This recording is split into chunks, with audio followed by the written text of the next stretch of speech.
All right, so we are back, and it is week number 6.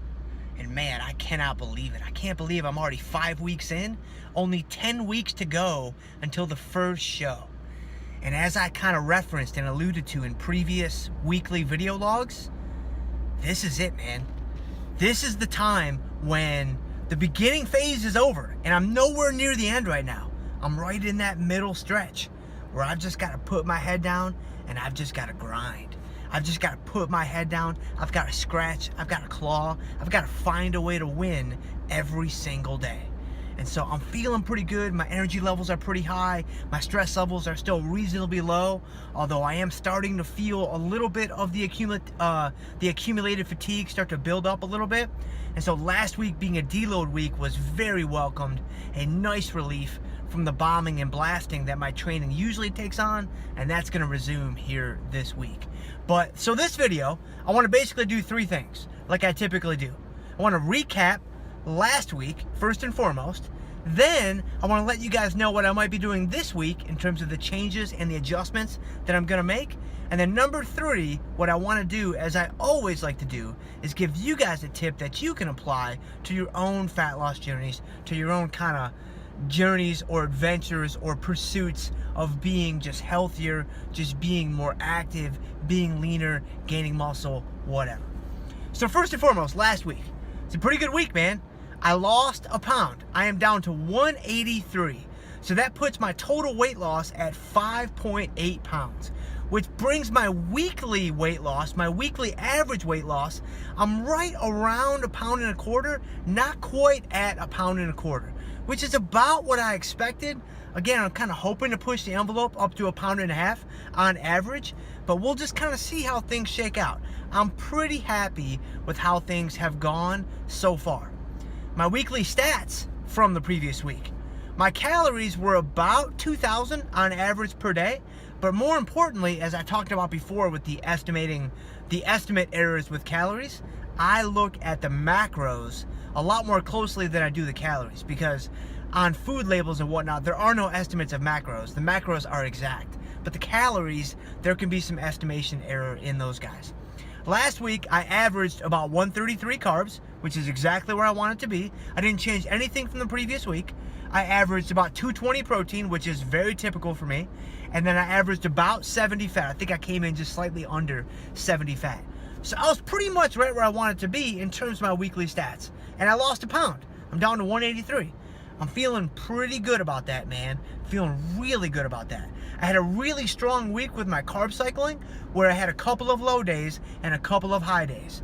On my lowest low day, I think I got below 80 grams of carbs. I think I came in right around 77 or 78 if my Excel spreadsheet is true to form. On my highest high day, which happened to be Thursday, I actually almost pushed the envelope on 200 carbs. And so I think I was somewhere in the 180s, maybe just almost 190. And so, again, I like the carb cycle. Even if it doesn't offer me any physiological benefits, I feel like it offers me a tremendous amount of psychological benefits. And any successful physique transformation is going to be at least 1 part psychology for every 2 parts physiology. I mean, anyone who's done this, anyone who's actually been through this and made it to the other side knows that that is absolutely true. And so on my low days, man, I just flip it into attack mode. I just work really hard to try to dig into those fat stores, and I stay really focused. And on those high days, it's great because I'm eating a lot and it feels tremendous. And so I kind of feel like I just get the best of both worlds, and it is a win-win situation. Coming up this week, from a nutritional standpoint, I'm not really going to make any changes, at least not in the beginning of the week. I want to see if I can get 1 more week out of these averages, because I'm going to make some changes to my training, specifically my cardio. And here's what I mean. So today is Saturday, tomorrow is Sunday. Saturday and Sunday are going to be 2 medium days. And then Monday, I'm going to come in with a low day.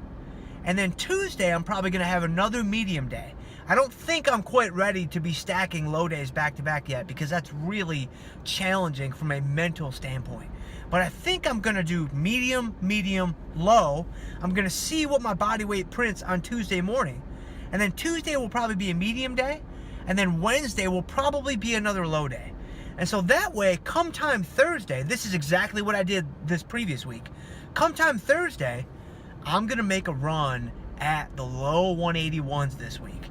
I might even try to make a run to pierce below 181 to bring those weekly averages up to maybe closer to that 1.5 pounds.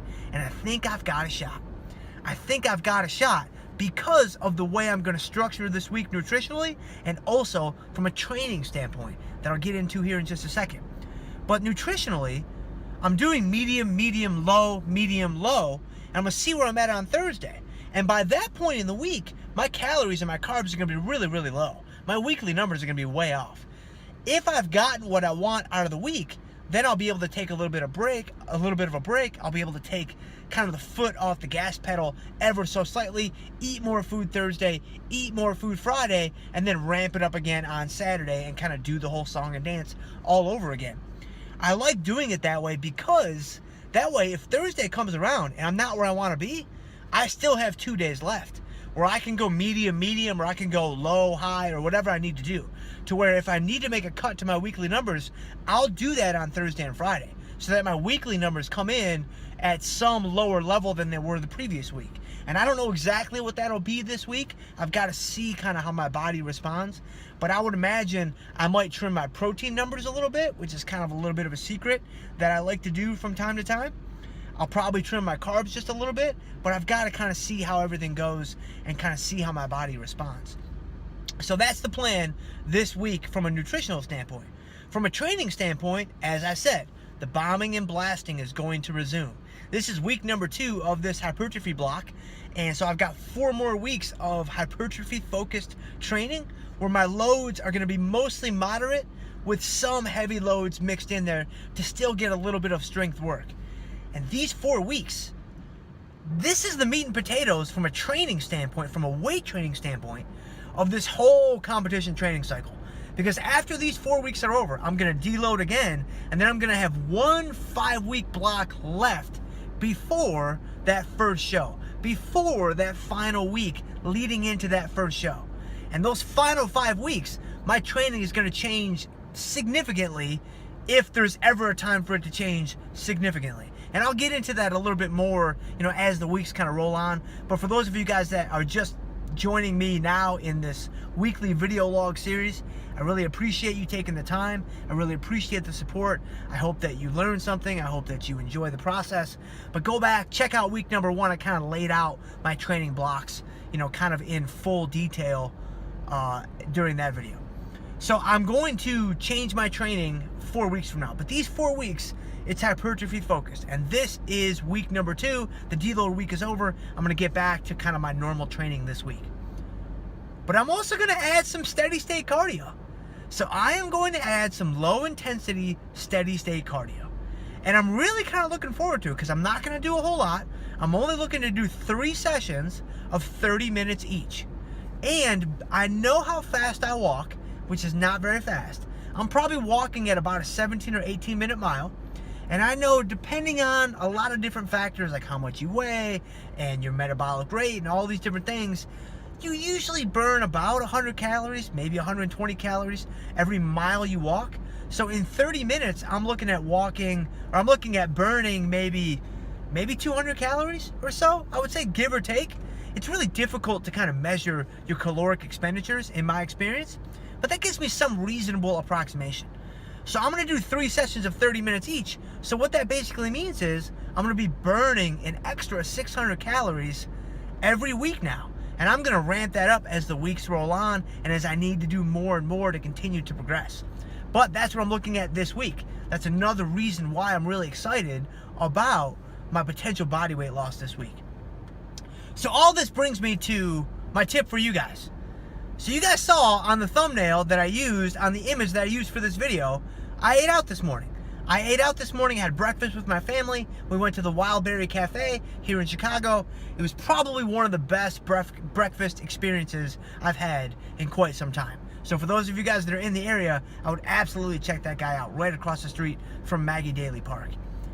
But when you're eating out, this used to frustrate me. This used to overwhelm me. This used to intimidate me when I would try to count calories and when I would try to track macros, I would stay away from restaurants. I would stay away from eating out because I was like, man, there's no way I'm going to be able to accurately count those calories. And the reality is this: that's just not true. That is absolutely false. Now, can you get exact? No, probably not.